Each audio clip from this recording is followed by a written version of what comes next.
সুপ্রভাত।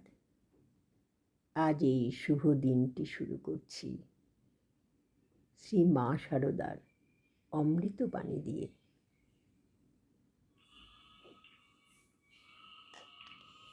যে ঠাকুরের শরণাগত হয় তার ব্রহ্মশাপেও কিছু হয় না।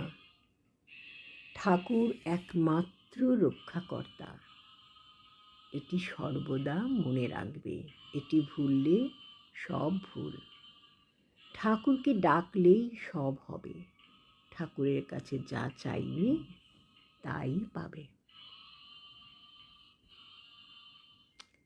মা বলেন, ভগবান কি কেউ বাঁধতে পারে? তিনি যার কাছে ধরা দেন তার কাছে নিজ থেকে ধরা দেন। তিনি নিজে ধরা দিয়েছিলেন বলেই না মা যশোদা তাঁকে বাঁধতে পেরেছিলেন। মা শারদা আরও বলেন, সংসারে কেমন করে থাকতে হয় জানো? যখন যেমন তখন তেমন, যাকে যেমন তাকে তেমন, যেখানে যেমন সেখানে তেমন। আজ এইটুকুই।